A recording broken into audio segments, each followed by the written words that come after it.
Labas vakaras, mėlyni. Šį vakarą pradėjo Vilniaus folkloro ansamblis Ratilio. Savo galingą žemaitišką dainą, kaip matot, seniau gesdavo lempos, o dabar krinta knygos. Taigi dar kartą labas vakaras visiems susirinkusiems į Antano Rimvydo Čaplinsko knygos Vilniaus istorija, legendos ir tikrovė antrojo leidimo sutiktuves. Šis vakaras skirtas ne tik šiai knygai pasitikti, bet ir garbiam šios knygos autoriui Antanui Rimvydui Čaplinskui prisiminti, kurio sekmadienį jau minėsime 4-asias mirties metines. Ir folkloro ansamblis Ratilio neatsitiktinai šį vakarą pradėjo žemaitišką dainą. Tai lyg padėka Antano Rimvydo gimtajam kraštui ir šviesiai jo giminiai davusiai šios knygos autorių. Jie ne sovietų okupacija, o po Antano Rimvydo tėvo, kuris buvo gydytojas, tremties sekusios slapstymosi klajonės po visą Lietuvą, šios knygos autorius matyt būtų žinomas ir kaip garsus istorikas arba kaip garsus menotyrininkas. Bet ir gyvenimo priverstas rinktis neutralią profesiją, inžinierius energetikas Antanas Rimvydas Čaplinskas jau nuo 1964 metų savo laisvalaikį leido bibliotekose ir archyvuose savarankiškai tyrinėdamas Vilniaus istoriją. Tų tyrimų ir archyvinės medžiagos pagrindų, o kas yra matęs pono Antano Rimvydo archyvą, jo sukauptus rankraščius, schemas, nuotraukas ir visą kitą, puikiai supranta, kad tai buvo daryta su didelė meile, su dideliu atidumu ir kruopštumu. Jau vien pono Antano rankraštis buvo kaligrafiškas ir jeigu jau darė kokį nors schemutę, pirmiausia, tai žinoma, kol neturėjau fotoaparato, persipieždavo pats, bet persipieždavo taip, kad neatskirsi nuo originalo. Tai aš galiu jums irgi paliudyti, nes esu visą tai matęs. Taigi, tyrimų ir archyvinės medžiagos pagrindų parengė ir išleido 7 knygas. Unikalią, dvikalbę lietuvių anglų kalbą, vietovardžių studija Vilniaus gatvės, istorija, vardynas žemėlapiai, trilogija iš serijos Vilniaus gatvių istorija, Švento Jono, Dominikonų, Trakų gatvės, Valdovų kelias, Rūdininkų gatvė, Valdovų kelias Didžioji gatvė, Valdovų kelias Pilies gatvė, Vilniaus istorija, legendos ir tikrovė, kuri pirmasis leidimas pasirodė 2010 metais. Ir jo tokia su mumis atsisveikinimo knyga, tai Vilniaus atminimo knyga mieste įamžintos asmenybės. Turime vilties, kad kitame šios knygos, Vilniaus atminties knygos leidime, bus ir Antano Rimvydo Čaplinsko gatvė. Taigi nuo pat Vilniaus pavadinimo komisijos sukūrimo jis taip pat vadovavo jai ir Lietuvos sostinė sugrąžino per beveik 500 senųjų miesto vietovardžių. Vėliau buvo ir paminklų, atminimo lentų ir gatvių pavadinimų komisijos pirmininkas, jos pavaduotojas. 1998 metais tapęs Vilniaus etninės kultūros centro vyriausiojo koordinatoriumi leidybai, jo visas savo jėgas ir intelektą galėjo atiduoti didžiausiam savo gyvenimo pomėgiui – Vilniaus istorijos tyrinėjimams ir knygų rašymui. Mažame kambarėlyje, Pamėnkalnio gatvėje, iki 2011 metų pabaigos gimė 7 Vilniaus istorijos knygos. Ir iš tikrųjų knygos, ne knygelės, gausiai iliustruotos. Ir ką rašė gerbiamas autorius, rašė atsiremdamas į faktus. Nėra nė vieno sakinio, kurio jis negalėtų pateisinti, kuriam negalėtų pasakyti, kad radau ten ir ten, parašyta ten ir užfiksuota. Antano Rimvydo Čaplinsko studijų apie sostinės praeitį pagrindų Yra rengiamos ir mokomosios priemonės vidurinėms mokykloms. Tyrinėtojas taip pat buvo nuolat kviečiamas skaityti paskaitų įvairiomis Vilniaus istorijos temomis. Jau buvo prašoma konsultacijų įvairiaus sostinės istorijos klausimais. Jis buvo dažnas svečias televizijos ir radijo laidose apie Vilnių. Per kelis pastaruosius dešimtmečius šią temą publikavo daugybę straipsnių laikraščiuose ir žurnaluose. Sostinės metraštininku vadinamas Antanas Rimvydas Čaplinskas už nuopelnus kultūrai, atgavintas Vilniaus gatvių ir ten gyvenusių žmonių istorijas 2008 metais buvo pagerbtas Šventojo Kristoforo statulėle. Bet Antano Rimvydo Čaplinsko dar nėra enciklopedijose. Jis, kaip nekeista, nebuvo pelnęs vieno vyriausybinio apdovanojimo, nors kai kuris jaunimėlis keletą metų pasistatęs televizijoje gauna ir aukščiausius valstybės apdovanojimus. Gėda, žinoma. Antanas Rimvydas Čaplinskas daug nuveikė ir Vilniaus dabarčiai bei ateičiai. Buvo pirmosios po Lietuvos nepriklausomybės atkūrimo Vilniaus miesto tarybos narys. Tai 1990–1995 metai ir miesto vadovas 1994–1995 metais. Dirbo labai sunkiu laikotarpiu, nepaprastai sunkiu laikotarpiu. Buvo nepaprastai principingas, bet tuo pačiu išklausantis ir kitą nuomonę. Bet ir jeigu pasakydavo taip, tai būdavo taip. Toks buvo Antanas Rimvydas Čaplinskas. Jis buvo žinomas ir kaip knygų, meno albumų ir ekslibrisų kolekcininkas. Jo surinkta ekslibrisų kolekcija buvo eksponuojama dailės galerijose ir bibliotekose, o 2011 m. spalio 20 dieną, supratęs galbūt, kad reikės išeiti, didžiąją savo dalį ekslibrisų knygų, meno albumų ir kitų vertingų dokumentų per 5000 vienetų savo kolekcijos padovanojo Lietuvos mokslo akademijos Vrublevskių bibliotekai. Mums etninės kultūros centro darbuotojams Antanas Rimvydas Čaplinskas iš tikrųjų buvo pavyzdys tikro Lietuvos žmogaus, labai nuoširdaus, labai paprasta, bet tuo pačiu ir didelio intelektualo. Ir mums dabar labai jo trūksta, nes jo archyvuose, kur viskas taip gražiai sudėta, didžiulės papės, kalnas, kaip vežiau jo archyvą, tilpo tik į autobusiuką. Ten dar buvo daugelio Vilniaus gatvių istorijų, apmatai ir galbūt buvę dar ir kitokių knygų. Bet taip jau nieko nepadarysi, toks likimas. Todėl šiandien labai džiaugiamės, kad sulaukėm antrojo didžiausios Antano Rimvydo Čaplinsko knygos leidimo. Vadinasi, žmonėms reikia, žmonės skaito, žmonės domisi Vilniaus ir tuo pačiu ir Lietuvos istorija. Ir tai yra dar vienas gražus paminklas, galbūt ir didesnis už visus ordinus ir medalius, būtent ta didelė, gausiai iliustruota enciklopedinė knyga apie Vilniaus istoriją. Labai Antanui Rimvydui labai pasisekė su leidėjais.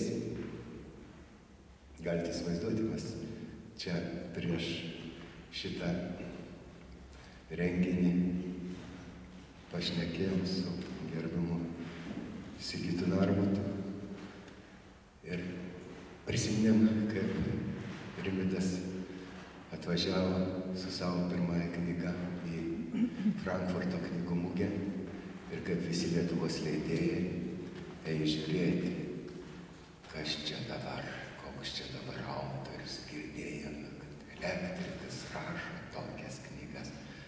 Tai Sigitas Narbutas ir sako, istorijos profesorius Gudavičius kažkada buvo santechnikas. Ne tai, žodžiu, svarbiausia, o svarbiausia, kad žmogus visą savo gyvenimą tuo domėjosi ir tam skyrė savo laisvalaikį ir ką norėjo, tą padarė. Todėl ir visiems kitiems linkime tokios pat kantrybės, tokio užsispyrimo, žemaitiško pabrėžiu, koks buvo Rimvydas Antanas Čaplinskas. Va.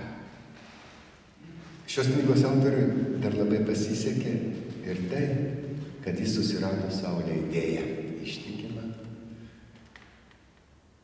Leidybos verslas dabar yra sunkus, tuo labiau nedidelė leidyklai, bet jeigu turi idėją, jeigu turi norą, visi darbai yra įveikiami. Tik norėčiau, kad žodį tartų Rimvydo Antano Čaplinsko knygų leidėja, Charibdės leidyklos direktorė, ponia Rita Kubilienė.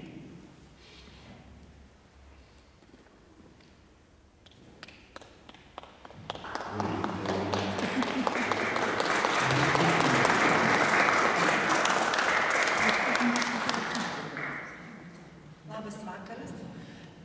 Labai malonu, kad mums pavyko tą knygą išleisti, nes tikrai šiais laikais nelabai lengva tas knygas leisti, o ypač tokia didelė knyga.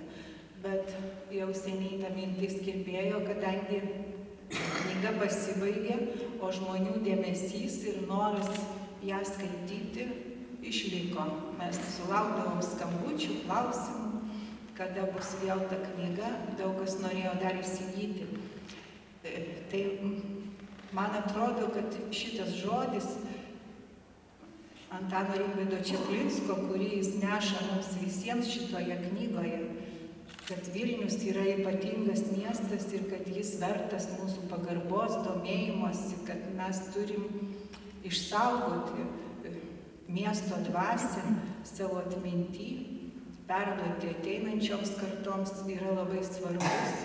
Ir dėl to aš manau, kad ta knyga turi būti ir jinai visada bus, nes kai pradėjo Antanas Rimvydas Čaplinskas, pas mus atėjo 96 metais ir tokį savotišką konkursą paskelbė mums ir dar vienam leidėjui, kas išleis jo pirmą knygą. Tai atrodė, kad buvo tokių kalbų, kad netrukus pasirodys Vilniaus istorija akademinė, bet kaip matot, praėjo beveik 20 metų ir akademinės knygos tokios kol kas dar nėra. Ir turbūt nelabai yra apie Vilnių taip plačiai, kaip rašė Antanas Rimvydas Čaplinskas ir taip drąsiai.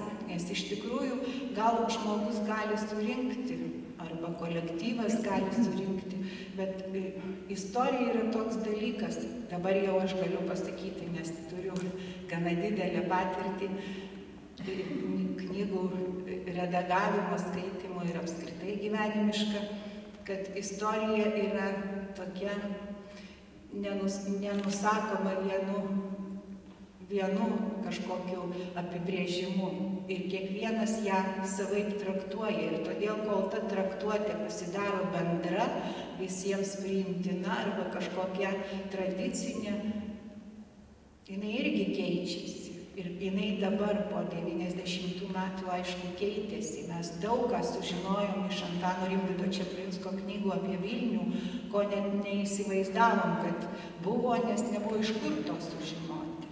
Ir jisai turėjo tiek drąsos, kad jis ryžosi apie tai rašyti. Jisai puikiai žinojo, kad išleis knygą ir atsiras visokių minčių, kas sakys, vat ne taip buvo, gal tu ne taip ten įvertinai. Bet svarbiausia, kad yra pasakyta ir yra dalykų, pavyzdžiui, iš paskutinio šitos istorijos knygos skyriaus, kur, tarkim, Jis pats dar buvo gyvas liudytojas kai kurių įvykių. Jis turėjo draugų, iš kurių galėjo užrašyti kai kuriuos dalykus, kurie jau mūsų jaunesniai kartai atrodo istorija ir niekur kitur galbūt apie tai jie ir negali paskaityti. Todėl manyčiau tai, kad jam užteko drąsos kalbėti apie naujausius laikus, kurie, pavyzdžiui, dabar aš žiūriu ten knygos rodomos iliustracijos pavadinimai skyrių ir yra toks skyrius, kur karų ir okupacijų laikotarpis nuo 14 iki 90 metų. Ir taip net susipurtai galvoji, betgi tarpukarį buvo nepriklausoma Lietuva. Iš tikrųjų buvo, o Vilnius tai nebuvo. Ir, žodžiu, yra labai daug skaudžių dalykų, apie kuriuos jisai pirmas prašneko. Ir tegul ta knyga turi tokią pačią sėkmę, kokią jinai iki šiol turėjo. Ir tegul kiti apie ją diskutuoja, galbūt jinai formuos kitų knygų atsiradimą, ką aš jau pastebiu, kad vyksta. Bet tai yra tik gerai, nes šita knyga išliks ir visada bus garbė didžiajam jos autoriui. Ir dar man labai malonu, kad ta proga, kad ta knyga buvo išleista. Mes čia galėjom susitikti, galbūt pirmą kartą po to, kai Antanas Rimvydas Čeplinskas išėjo. Net tada buvo per greitai išėjusi jo atminimų, Vilniaus atminimo knyga po jo mirties ir nebuvo jos pristatymo kažkaip. Tai žmogus, kuriam gal dar nėra suteikta vyriausybės apdovanojimų, bet žmonės jo tikrai nepamirš ir aš nebejoju, kad kada nors tų apdovanojimų jisai sulauks. Bent jau tai, kad jį visi skaito, tai yra didžiulis apdovanojimas. Jisai savo gyvenimą tikrai labai prasmingai. Visa, ką jisai dirbo, būdamas aukodamas savo laisvalaikį, jis viską padarė iš tikrųjų labai prasmingai ir aš džiaugiuosi, kad susidomėjimas nesumažėjo, taip kad linkiu malonaus skaitymo, kas dar neskaitėt.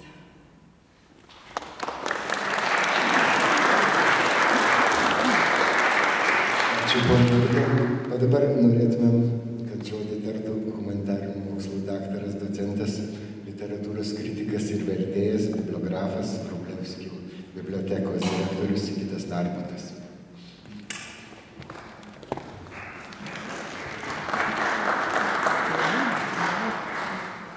Vakaras, mėlyjeji.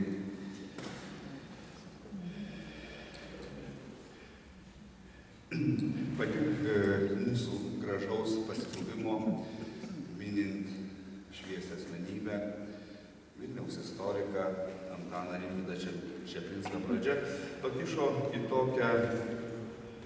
tokią pradžią neilgos kalbos, minčių, kuriomis su jumis norėjau pasidalinti.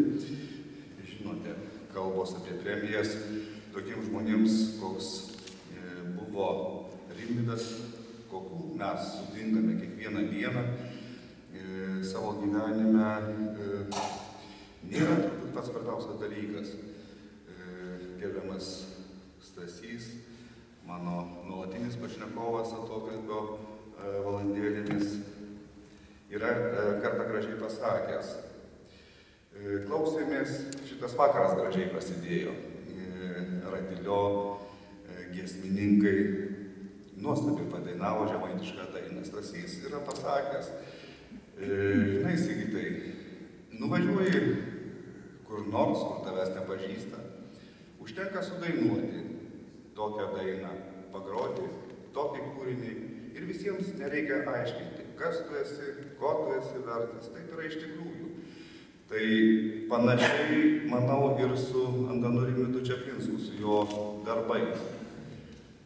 Vargu ar jis galvojo apie kokias premijas, rinkdamas medžiagą ne vieną dešimtmetį ir vėliau ruošdamas ir vieną po kitos leisdamas savo knygas. Ne tai jam rūpėjo, o tai, kad mes šiandien jį vis dar prisimenam, kad jis mums vis dar svarbus, turbūt yra svariau už bet kokią kitą nacionalinę kultūros ir meno premiją. Antaną Rimvydą Čeplinską aš neakivaizdžiai pažinojau iš jo publikacijų gana ilgai ir tik paskutiniais, tais lemtingais 2011 metais teko paspausti jam ranką ir ne vieną kartą su juo bendrauti. Manau, tai yra svarbu ne tik man, ne tik mano kolegoms dirbantiems kartu Lietuvos mokslo akademijos Vrublevskių bibliotekoje, bet taip pat ir Lietuvos kultūrai. Štai dėl ko. 2011 metai mums prasidėjo, kaip visada, atlaidais, knygų atlaidais. Antanas Rimvydas pats paskambino, vėliau užėjęs ir pakvietė ateiti į jo parengtos monumentalios knygos Vilniaus istorija, legendos ir tikrovė pristatymą tos mugės metu.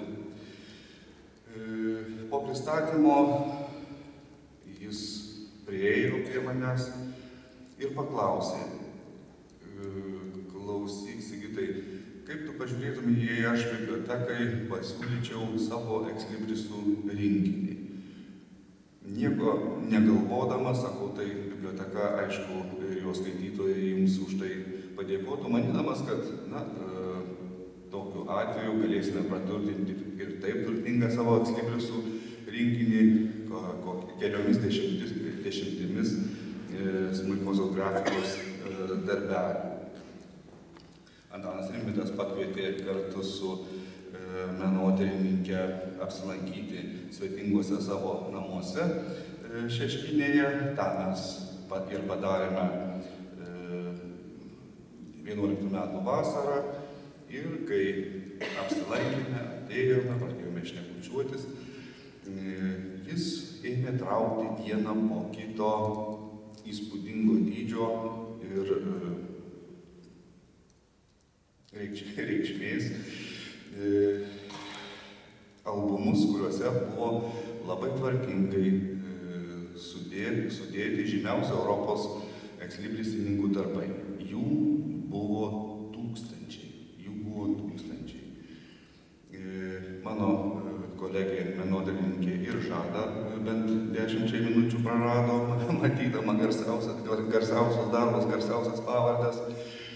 O jis ramiai, pasiskonėdamas, pradėjo pasakoti istorijas apie kiekvieną šitą darbą. O paskui dar pridūrė: aš rinkau, tai yra geriausia, ką aš esu surinkęs ir visą tai noriu padovanoti Lietuvos valstybei. Mes esame valstybinė biblioteka ir žinodamas, kad dovanoja Vrublevskių biblioteka, jis iš tikrųjų dovanojo Lietuvai, jos ateičiai.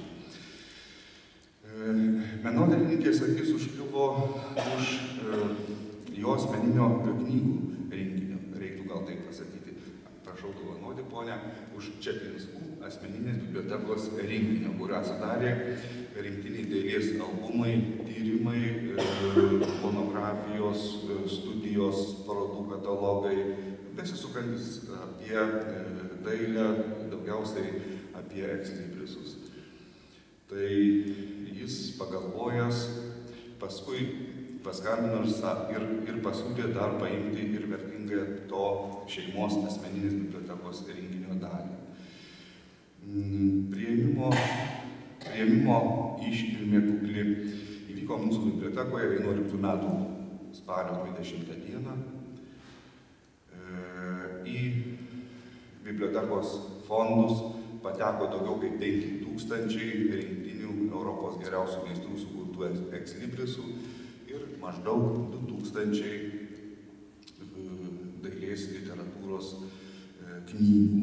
Visa tai šiandien yra sutvarkyta, visa tai šiandien yra prieinama visiems, kas užeina į biblioteką ar iš profesinio intereso ar vedini kokiais nors kitais kultūriniais tikslais. Ir po gero mėnesio mes jau atsisveikinome su garbiuoju Antanu Rimvydu. Tokia mūsų pažinties neilga istoriją. Jį bibliotekoje iki šiol prisimename ir minime labai gerų, labai šiltų žodžių. Įspūdį daro ir tai, ką jis dovanojo Lietuvai. Ir tai, ką pats spėjo nuveikti.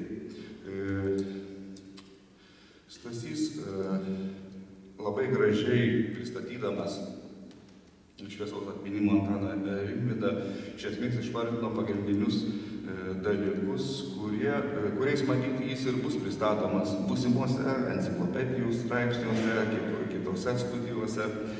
Man čia vieno dalyko dar trūksta, tad papiknaudžiausiu jūsų dėmesiu ir laiku ir priminsiu pačią chronologiją. Man atrodo, ji yra svarbi dėl tos paprastos priežasties, kad datos, kuriomis pažymėti mūsų darbai, datos, kuriomis pažymėtos Antano Rimvydo knygos, žymi taip pat ir labai svarbius procesus, kurie vyko andai mūsų kultūroje ir tebevyksta ir dabar.